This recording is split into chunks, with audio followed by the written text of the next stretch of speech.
Mesdames et messieurs, bonjour et ravi de vous retrouver pour une nouvelle édition de l'émission presque semi-hebdomadaire l'Égypte à la une, votre fenêtre sur le monde égyptien, votre fenêtre à travers laquelle on essaye de vous présenter presque les grands événements qui ont émaillé la scène égyptienne durant les derniers jours et très vite. Cette nouvelle tournée dans le monde égyptien par les activités présidentielles, cette fois-ci, on trouve que le président Abdel Fattah al-Sisi a reçu un appel téléphonique du Premier ministre irakien, M. Mohamed Shia al-Soudani. Au cours de cet appel, ils ont discuté du renforcement de relations bilatérales et de la situation régionale actuelle. Le porte-parole officiel de la présidence de la République a expliqué que des consultations ont eu lieu lors de l'appel concernant les développements successifs dans la région, concernant l'impact de l'agression israélienne contre le Liban. À cet égard, le président Sisi a affirmé la position de l'Égypte sur la nécessité de préserver la sécurité et la stabilité au Liban et l'intégrité de ces terres, tout en continuant à mettre en garde contre la poursuite de la politique d'escalade militaire avec ses répercussions dangereuses aux conséquences inconnues. Le président Sisi a également souligné la nécessité de poursuivre les efforts internationaux sérieux pour parvenir à un accord de cessez-le-feu dans la bande de Gaza, car c'est la voie à suivre pour rétablir la stabilité dans la région et pour mettre fin à l'état de la tension actuelle et d'une manière qui permette de faire avancer ce chemin de paix et la création d'un État palestinien indépendant afin d'établir la paix, la sécurité et le développement de manière durable dans la région. L'appel a également porté sur les relations bilatérales. Le président Sisi et le Premier ministre irakien ont de même affirmé leur volonté mutuelle de faire progresser les relations bilatérales vers des horizons plus larges à la lumière de l'élan croissant de la coopération conjointe sur la base des liens fraternels et historiques qui unissent les deux pays et les deux peuples frères. D'autre part, le président Abdel Fattah al-Sisi s'est réuni hier avec le Premier ministre Dr Moustapha Madbouli et le ministre du Logement urbaine, l'ingénieur Cherif Chibine. Monsieur le Président a été informé de la situation exécutive d'un nombre de projets du ministère du Logement, y compris l'initiative Logement pour tous les Égyptiens qui vise à fournir du logement à des prix raisonnables dans plusieurs villes et en plus des projets de logement moyen dans plusieurs villes de gouvernorat. Dans ce contexte, les réalisations ont été révisées ainsi que les calendriers des prochaines étapes. Mais les explications seront contenues dans ce reportage de Salam Marabi.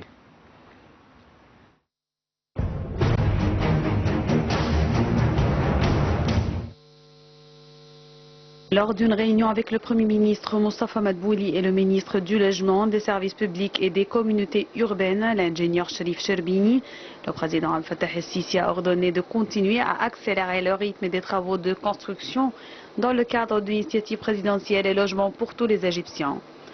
Il a souligné l'importance de renforcer les efforts visant à fournir un logement adéquat à tous les citoyens, de manière à contribuer à atteindre la stabilité sociétale, intensifier les efforts pour maximiser les avantages des infrastructures avancées que l'État a réalisées au cours des dernières années.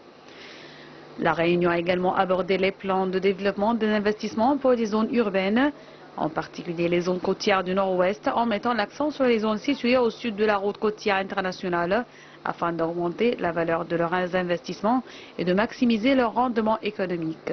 Selon le président al-Sisi, à cet égard, nous soulignons l'importance d'une bonne gouvernance pour la gestion des ressources et des actifs de ces projets et d'autres, conformément aux meilleures normes suivies à cet égard en poursuivant et étendre nos efforts pour collaborer avec le secteur privé, lui donnant les moyens d'agir et soutenir son rôle et créer des mécanismes et des incitations grâce auxquels davantage d'investissements peuvent être tirés. Comme suit, il soutient l'économie égyptienne et s'intègre à d'autres axes, notamment industriels, dans le but de parvenir à un développement global et durable.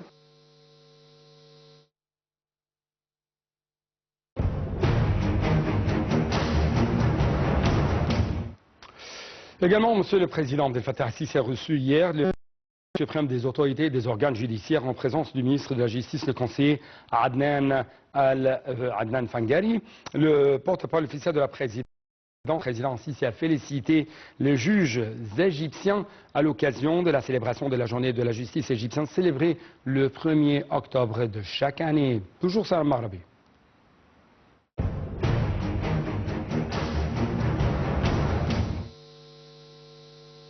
Le président Abdel Fattah al-Sisi a félicité hier les juges égyptiens à l'occasion de la célébration de la journée de la justice égyptienne célébrée le 1er octobre.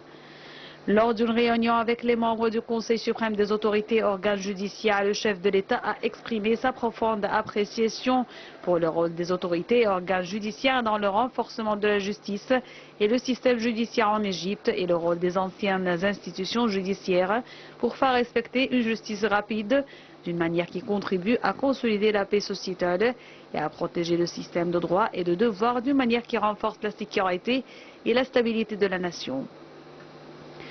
Au cours de la réunion, le président Sisi a affirmé le ferme attachement de l'État à l'indépendance du pouvoir judiciaire comme pilier constitutionnel fondamental. Il a souligné la nécessité de poursuivre les efforts déployés pour développer le système judiciaire et faciliter les services fournis aux citoyens.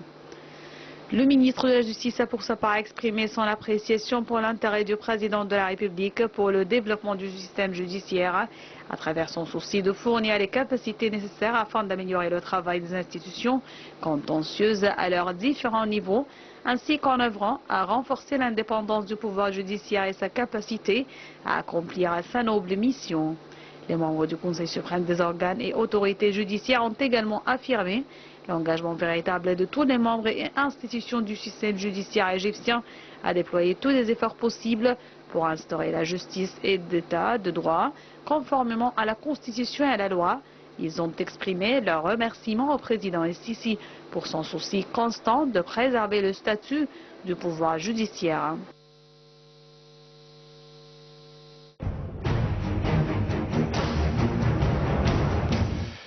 Et en fait, dans le cadre des préparatifs de l'Académie militaire égyptienne pour dire les diplômés, de nouvelles promotions pour l'année 2024. À la lumière du souci de président de Fattah Sisi de surveiller en permanence les niveaux de qualifications intellectuelles et culturelles des étudiants, le président discutait avec plusieurs étudiants de l'Académie qui ont terminé leurs études en présence du commandant en chef des forces armées, ministre de la Défense et de la Production militaire, Abdelmejid Sakr, du chef d'état-major des forces armées, Ahmad Khalif, et un nombre de hauts commandants des forces armées et des dirigeants de l'Académie militaire égyptienne. Au cours de cette discussion, le président a répondu aux questions des étudiants concernant diverses situations locales et internationales. Dans ce contexte également, on a expliqué que la protection de la sécurité nationale est un processus continu et inlassable, soulignant que la cohésion et l'unité du peuple égyptien constituaient l'objectif stratégique et la protection de l'État égyptien, le principal garant du maintien de la sécurité et de la stabilité de la nation.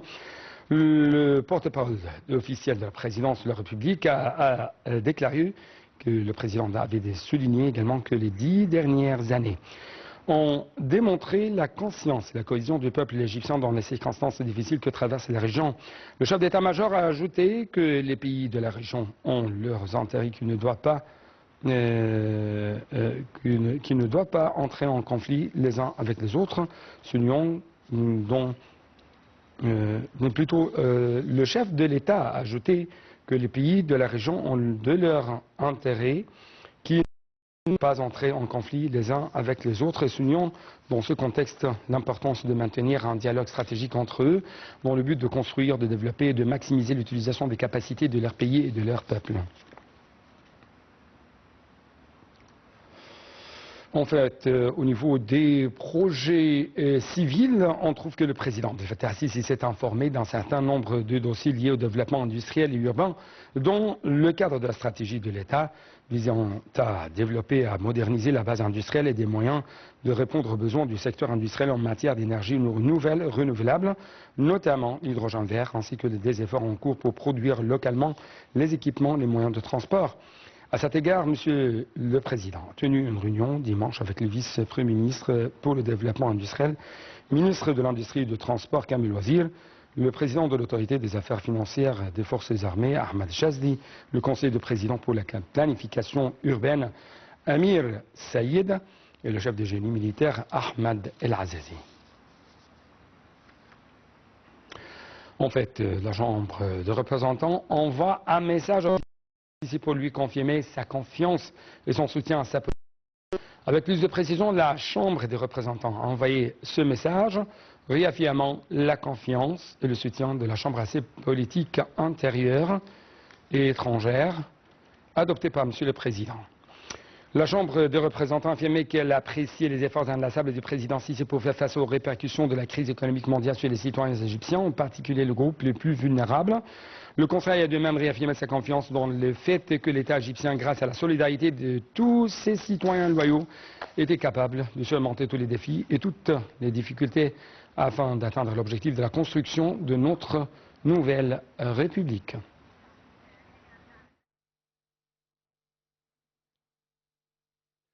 Donc on va prendre une toute petite pause. Après ça, on va bien sûr vous continuer et poursuivre cette nouvelle tournée dans le monde égyptien.